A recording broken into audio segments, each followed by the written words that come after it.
For the public record, sir, your name, William Shakespeare. place and date of birth, Stratford-upon-Avon, April 23rd, 1564. marital status, Married. spouse, Anne. offspring, 3. Susanna, Judith, and Hamlet. Hamlet. Yes, my son, Hamlet. Hamlet? No, Hamlet. Hamlet. Hamlet. Not Hamlet, Hamlet. Yes, Hamlet. Hamlet. Hamlet. Hamlet. Hamlet. Hamlet. Yes, Hamlet. Hamlet. Hamlet. That's what I said. William Margaret Shakespeare, playwright and poet. You are hereby accused of being the writer of plays that are considered out of date for a modern audience. What? Of using 5 sentences when one will do. Oh, indeed. Of constantly using unrecognizable words and phrases. I've invented... Of continuously creating theater that lasts in excess of 3 hours in length. One must give the... Requires men to dress as women. Simply a convention. Wear girly tights and breeches. Every man... And talk in pompous British actory voices.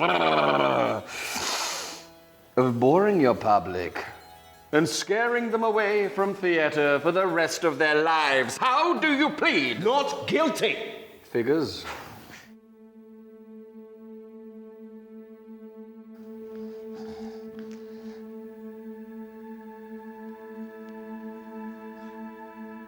Is this a dagger which I see before me?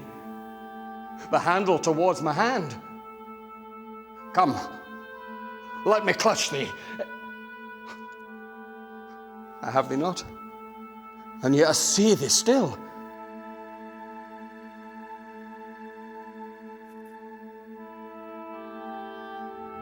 Thou sure and firm set earth, hear not my steps, which where they walk, which where they walk, which where they. For I would walk 500 miles, and I would walk 500 more just to be the man who walks. Oh, it's no meal. Oh, you can take my life, but you cannot take my freedom. Oh, you take the high road, and I'll take the low road, and I'll be in Scotland for ye. Ha!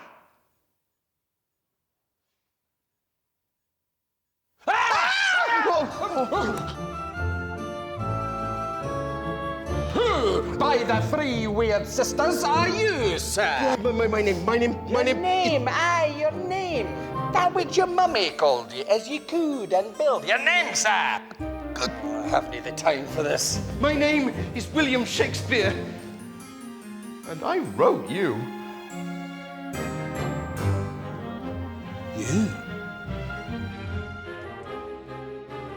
You are responsible for the words I speak. I am.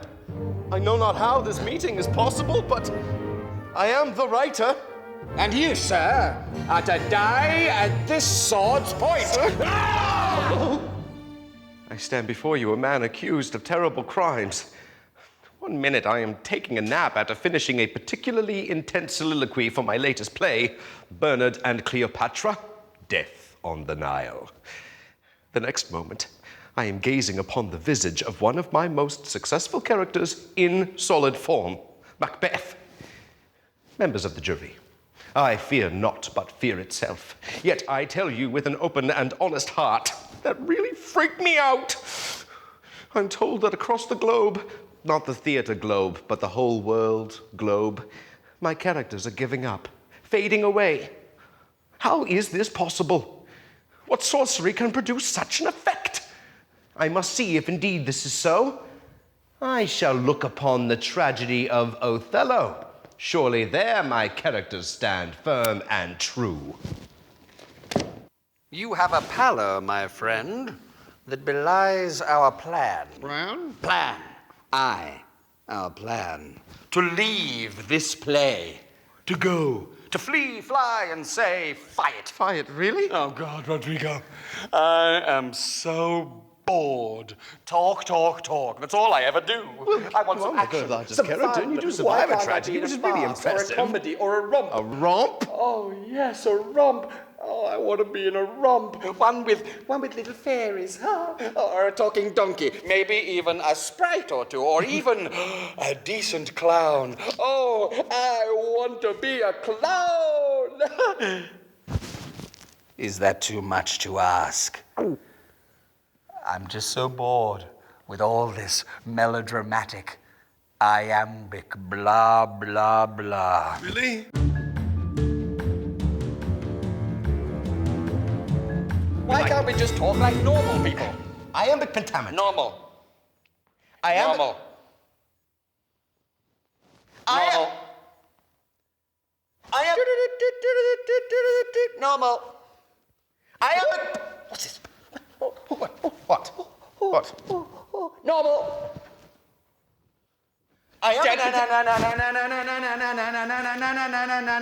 Normal. Iambic pentameter is a beautiful thing.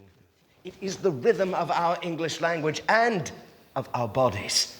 A line of iambic pentameter has the same rhythm as our heartbeat. A line of that text fills the human lung perfectly, so it is the rhythm of speech. Yawning. I think this is true. Only by speaking the text aloud do you soon discover that it is a very instinctive rhythm. A line of iambic pentameter fits a single breath perfectly if spoken with passion. Remember, it is designed to be spoken and not studied. So, open your mouth and speak aloud those great words. Yes? So you'll stay? No, that's it, I'm going. I want to be a clown. Or a game show host.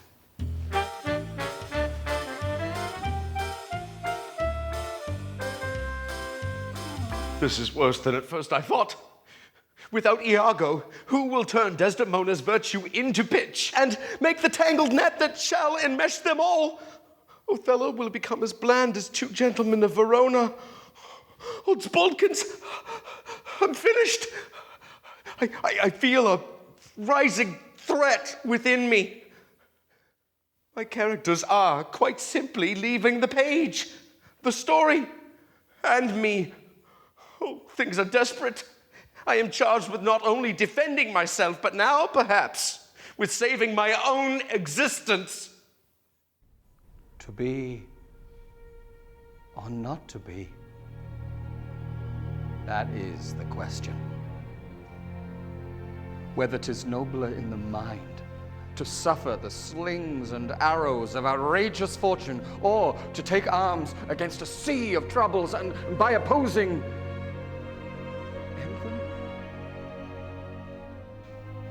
My legacy is a body of work that has never been equaled in Western civilization. My words have endured for 400 years, and I say still reach across centuries as powerfully as ever. Playwright Ben Jonson called me the soul of the age. Was he drunk? A bit. I present to you the case of William Margaret Shakespeare versus the Crown. You've entered your plea, sir. Are you prepared to defend yourself? I am. I must. If you would.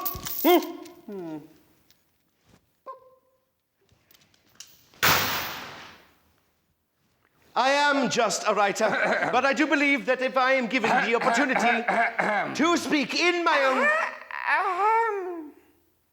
I present to you Exhibit A, the so-called complete works of William Margaret Shakespeare. Are you familiar with this book, sir? No, sir. My plays were not published nor bound together in my lifetime. Oh, but now I see them gathered like my children under the skirts of a caring mother. I do confess to a sense of pride. Pride? Well, it is pretty impressive. I suggest you turn a page and see for yourself the crisis that now befalls us all. Your characters, even your own characters, grow bored and depart. I suggest you leaf through to the Scottish play. Very well. The Tragedy of Macbeth. Turn, hellhound, turn! Macduff, of all men else I've avoided thee. But get me back! My soul is too much charged with blood of thine already. I have no words. My voice is in my sword. The bloodier villain than times can give thee out.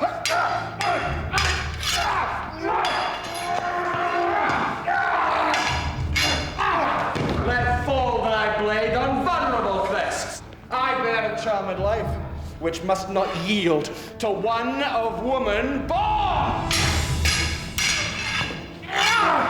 To spare thy charm, and let the angel who now still has served tell thee, Macduff was from his mother's womb, untimely wrecked. Accursed be the tongue that tells me so. For it hath cowed my better part of man. I'll not fight with thee. Then yield thee, coward, and live to be the show and gaze of the time. We'll have thee, as our rarer monsters are, painted on a pole, and under it, here, may you see the tyrant. The pen is evidently mightier than the sword.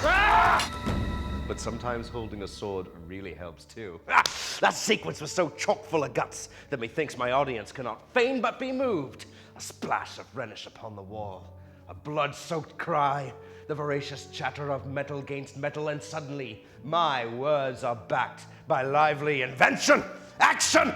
That's the key to unlock the hearts of this critical mass. Welcome to another exciting edition of Beat the Bard, featuring your very own Bard of Stratford-upon-Avon himself, Mr. Please give it up for Bill Shakespeare. And featuring me, your host with the most, your question master of terror himself, Iago. No, Mr. Chuckles.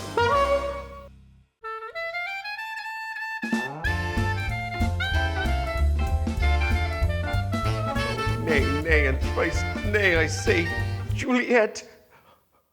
What has become of thee, dear Juliet? Once the fairest, sweetest maiden in the land. Now you are, I mean to say that you are, well, you have let yourself go a bit. Seriously, the beard, the belly, the cheesy puffs.